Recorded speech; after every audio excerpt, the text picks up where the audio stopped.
स्वागत है हमारे YouTube चैनल भारत भूमि भ्रमण में। द्वारिका मंदिर गुजरात राज्य के द्वारिका जिले में स्थित है। द्वारिका का पुराना नाम कुशस्थली है। द्वारिका गोमती नदी और अरब सागर के किनारे ओखा मंडल प्रायद्वीप के पश्चिमी तट पर बसा हुआ है। यह हिंदुओं के 4 धाम में से एक धाम है और सप्तपुरी में से एक है, जिसे द्वारिकापुरी के नाम से भी जाना जाता है।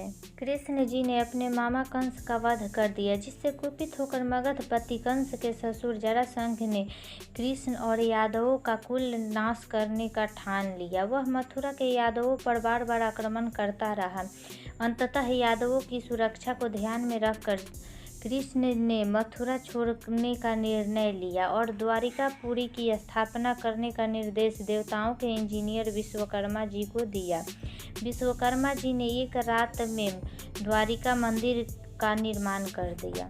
यह मंदिर चूना पत्थर से बना हुआ 7 मंजिला है, जिसकी ऊंचाई 157 फीट है। इस मंदिर में 2 द्वार दक्षिणी और उत्तरी है। दक्षिणी द्वार को स्वर्ग का द्वार कहा जाता है। इसी द्वार के माध्यम से तीर्थयात्री मंदिर में प्रवेश करते हैं। उत्तरी द्वार को मोक्ष द्वार कहा जाता है। यह द्वार गोमती नदी के 56 तटों की ओर ले जाता है। द्वारिकाशीष के बाहरी दीवार की सजावट कृष्ण जी के जीवन लीलाओं का चित्रण करते हुए की गई है और इसमें राधा के साथ किए हुए हर एक लीला का चित्रण है। आंतरिक भाग सौम्य और साधारण है। इस मंदिर का शिखर 43 मीटर ऊंचा है, जिसके ऊपर बड़ा ध्वज लगा हुआ है, जिस पर सूर्य और चंद्रमा बने हुए हैं। यह विश्व का सबसे बड़ी ध्वजा है, जिसे 10 से 11 किलोमीटर की दूरी से भी देखा जा सकता है। यह ध्वजा एक दिन में 3 बार बदली जाती है, ढोल नगाड़ों की गूंज के साथ।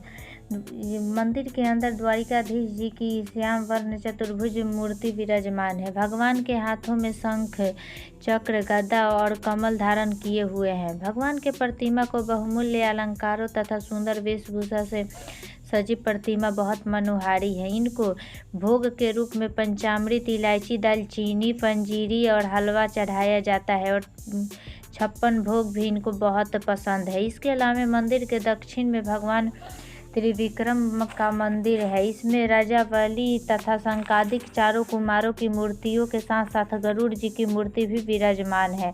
दक्षिण में ही जगत गुरु शंकराचार्य का शारदा मठ है। मंदिर के उत्तर में प्रद्युम्न जी की प्रतिमा और उसके पास ही अनिरुद्ध और बलदेव जी की मूर्तियां हैं। मंदिर के पूर्व दिशा में दुर्वासा ऋषि का मंदिर और मंदिर के पूर्वी घेरे में भीतर ही मंदिर का भंडार है और उसके उत्तरी मुख्य द्वार के निकट कुशेश्वर भगवान की मंदिर है। यहाँ के दर्शन किए बिना यात्रा अधूरी मानी जाती है। सबके मन में एक ही प्रश्न उठ रहा होगा कि कुशेश्वर मंदिर के दर्शन किए बिना यात्रा अधूरी क्यों मानी जाती है। इसलिए मानी जाती है क्योंकि वहाँ एक कुश नाम का दानव रहता था, जिसने उपद्रव फैला रखा था। ब्रह्मा जी ने बहुत प्रयास किया उसे मारने को। अनेकों प्रयास के बाद भी वह नहीं मारा, तो त्रिविक्रम भगवान ने उसे भूमि के अंदर स्थित कर उसके ऊपर उसके आराध्य देव शुकेश्वर की लिंग मूर्ति स्थापित कर दिया। दैत्य द्वारा प्रार्थना करने पर भगवान ने उसे वरदान दिया कि द्वारका आने वाला व्यक्ति जो कुशेश्वर के दर्शन नहीं करेगा, उसका आधा पुण्य उस दैत्य को मिलेगा। माता गांधारी और ऋषियों के श्राप के अनुसार सारे यदुवंशी एक दूसरे को मार डाले। जो बचे थे उसे कृष्ण जी मार डाले। जैसा कि आप लोग जानते हैं कि कभी भी एक माता और ऋषि का श्राप बाँव नहीं जाता। उसके बाद जब प्रयास क्षेत्र में कृष्ण जी पहुंचे तो बलराम जी जो थे ध्यान अवस्था में बैठे थे। कान्हा के आते ही उनके शरीर से शेषनाग निकला और वह समुद्र में चले गए। माता गांधारी के श्राप के बारे में सोचने लगे कृष्ण जी और फिर क्या, एक पेड़ के छांव के नीचे बैठ गए। कृष्ण जी के अंगूठे को हिरण की मुंह समझकर जारा नामक शिकारी ने बाण चला दिया। शिकार उठाने पहुंचा तो कृष्ण जी को देखा और क्षमा मांगने लगा। कृष्ण जी ने उसे उभय दान देकर शरीर त्याग दिया।